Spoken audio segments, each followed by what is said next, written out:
నమస్కారం అండి. SB news 9550కి స్వాగతం సుస్వాగతం. ఏ రోజు వార్త ఆ రోజు మనకు అప్డేట్ కావాలంటే ఎస్బీ న్యూస్ 9550 ఛానల్ను మీరు సబ్స్క్రైబ్ చేసుకుంటే ప్రతిరోజు వార్త మీకు అప్డేట్గా ఉంటుంది.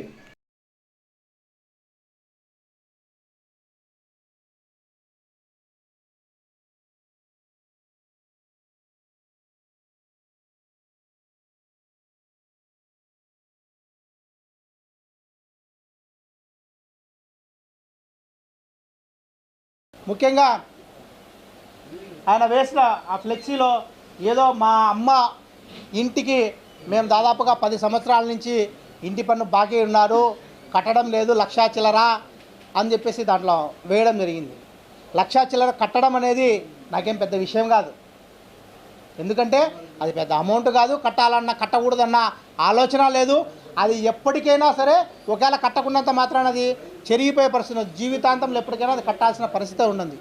దాదాపుగా ఈ కడప నగరంలో దాదాపుగా 6 కోట్ల 7 కోట్ల ఇప్పటికీ బకాయిలు ఉన్నాయి, పన్ను బకాయిలు. నేనేం చెప్తున్నా, దాన్ని ఎందుకు కట్టలేదనేది మీకు సవివరంగా వివరం చేసే కార్యక్రమం ఉంది.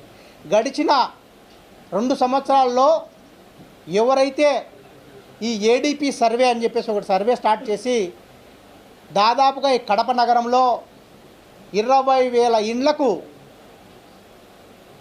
పన్నులు పెంచే కార్యక్రమాన్ని చేపట్టడం జరిగింది. దాదాపుగా 15 నుంచి 18 కోట్ల రూపాయలు నగరపాలక సంస్థ యొక్క అసెస్మెంట్ రూపంలో పెంచే కార్యక్రమం జరిగింది. దాని మీద నేను అనేక సందర్భాల్లో జనరల్ బాడీ మీటింగ్లో చెప్పడం జరిగింది. అలాగే మన పత్రికా సోదరులందరి ముందు కూడా మా కార్పొరేటర్లందరం కూడా ఆ రోజు ఇదే ఛాంబర్లో యాజ్ ఏ కార్పొరేటర్లుగా మేము 30 మంది కార్పొరేటర్లు ప్రెస్ మీట్ పెట్టడం జరిగింది. ఏదైతే జిహెచ్ఎంసీ యాక్ట్ 44/2020 ప్రకారం ఎవరికైనా పన్నులు మనం ఇంప్రూవ్ చేయాలన్నా, లేకపోతే పన్నులు ఎన్హాన్స్ చేయాలన్నా, లేకపోతే రివైజ్ చేయాలన్నా కూడా ఇది క్లియర్గా ఈ యాక్ట్ చెప్తుంది. ఎవరికైతే ఇంటిగల్ల వాళ్ళు ఉంటారో వాళ్లకు మనం నోటీస్ సర్వ్ చేయాలి. ఆ నోటీస్ సర్వ్ చేసిన తర్వాత వాళ్ళ యొక్క అబ్జెక్షన్స్ ఏమైనా ఉంటే తీసుకొని దాని తర్వాత వాళ్ళకు ట్యాక్స్ అనేది ఫిక్స్ చేయాలి. అది ఎన్హాన్స్ చేసినా, ఇంప్రూవ్మెంట్ చేసినా, కొత్తగా వేసినా అనేది జిహెచ్ఎంసీ యాక్ట్ క్లియర్గా చెప్తుంది. అటువంటిది మా కార్పొరేషన్ అధికారులు అత్యుత్సాహానికి పోయి దాదాపుగా 20,000 మందికి ఈ కడప నగరంలో పన్నులు పెంచడం జరిగింది. దాని మీద మేము జనరల్ బాడీలో మా సహచర కార్పొరేటర్లు అందరం కూడా కలిసి ఒకటే తీర్మానం చేస్తున్నాం. ఈ పెంచిన పన్నులు మీరు అసంబద్ధంగా పెంచొద్దండి, ఖచ్చితంగా సహేతుకంగా. ఎవరైతే ఏం చేశారంటే, ఎవరికి ఇంటి ప్లాన్ ఉన్నా కూడా ప్లాన్ లేదని చెప్పేసి 100% పైన అతను ప్లాన్ తీసుకొని ఉంటాడు, చిన్న పైన రూమ్ వేసుకొని ఉంటాడు. రూమ్ వేసుకుంటే దానికి తొందరగా 100% పెనాల్టీ వేసి పెంచడం జరిగింది. దాని మీద కమిషనర్ గారు ఏం చెప్పారు, అటువంటివి ఏమన్నా ఉంటే కనుక మీరు రివిజన్ పిటిషన్ అందరితో పెట్టించండి, పెట్టిస్తే అవన్నీ కూడా రెక్టిఫై చేస్తామని చెప్పేసి గౌరవ కమిషనర్ గారు చెప్పారు. అప్పుడు ప్రజాస్వామ్యబద్ధంగా ప్రతి ఒక్క పౌరునికి ఉన్న హక్కు మాదిరే మా అమ్మ కూడా 21/4/2025 రివిజన్ పిటిషన్ పెట్టడం జరిగింది. మీరు మాకు వస్తున్న పన్నును ఒక్కసారిగా దాదాపుగా 1,00,000 చిల్లర మీరు పెంచడం జరిగింది, దీన్ని ఎందువల్ల పెంచడం జరిగింది మాకు వివరణ ఇవ్వమని చెప్పి. అప్పుడు మున్సిపల్ కార్పొరేషన్ అధికారులు వచ్చి ఎంక్వైరీ చేశారు. ఎన్నో తేదీ మేము పిటిషన్ పెట్టిన తర్వాత 3 రోజుల తర్వాత ఇది కార్పొరేషన్లో వచ్చి రివ్యూ చేసినది.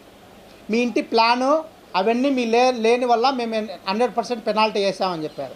అప్పుడు నేనేం చేశాను, మా ఇంటికి సంబంధించిన మా అమ్మతో ప్లాన్స్ అన్నీ కూడా పబ్లిక్ హీరింగ్ నోటీస్ ఇచ్చారు. వాళ్ళు ఎప్పుడు ఇచ్చారు, నాకు 20/4/2025 హీరింగ్కి రమ్మని చెప్పి ఇచ్చే దానికి సంబంధించిన డాక్యుమెంట్స్, ప్లాన్ అప్రూవల్ కాపీ అన్నీ కూడా సబ్మిట్ చేస్తే అప్పుడు ఉన్నటువంటి అడిషనల్ కమిషనర్ కానీ కమిషనర్ పిలిచి ఎలా చేస్తారని, మీరు ఆయన ప్లాన్ పెట్టారు, ప్లాన్ లేదని చెప్పేసి మీరు ఇంత పెనాల్టీ వేయడం తప్పు కదా, దీన్ని ఇమీడియట్గా రివైజ్ చేయండి అని చెప్పాడు.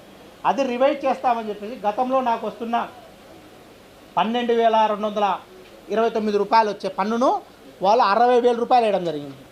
దాన్ని తగ్గించి 37,094 రూపాయలకు తగ్గించినామని చెప్పినారు. ఇదిగుని పేపర్గా రాసిచ్చారు తప్ప ఎటువంటి నోటీస్ ఇవ్వలేదు. ఆ నోటీసు ఇవ్వకుండా నేను కట్టడానికి ఏంటంటే, ఇట్లాగే నాతో పాటు మా అమ్మ లాంటి వాళ్ళు దాదాపుగా రివిజన్ పిటిషన్లు 1006 రివిజన్ పిటిషన్లు పెట్టారు కడప నగరపాలక సంస్థలో. వీళ్ళందరూ కూడా మాకు ప్లాన్లు ఉన్నాయి అయినా కూడా మీరు పన్నులు పెంచి వేసినారని చెప్పేసి, దీని మీద వాళ్ళు ఇంతవరకు కూడా మీ పరిష్కరించి ఇంత కట్టాలి అని చెప్పేసి నోటీస్ ఇవ్వలేదు.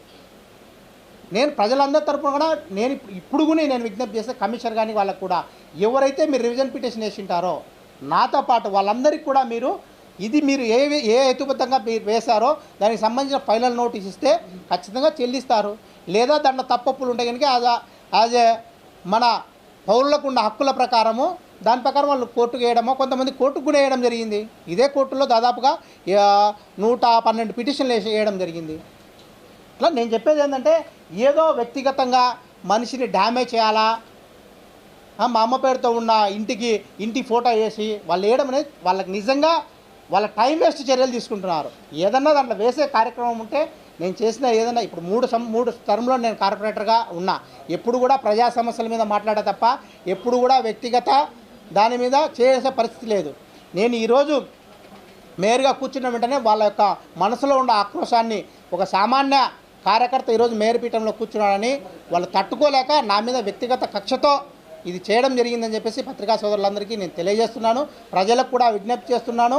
నేను ఇప్పుడు కూడా ఆ పన్ను క్లియర్ చేసేయాలంటే ప్రజల తరపున నేను పోరాటం చేస్తున్నా. వాళ్ళందరికీ కూడా మీరు పన్నులు ఎంత హేతుబద్ధంగా తగ్గించగలిగితే అంత చేసి వాళ్ళకి ఫైనల్ నోటీస్ ఇచ్చి పన్నులు చెల్లించే కార్యక్రమం చేయాలని చెప్పేసి నేను తెలియజేసుకుంటున్నాను.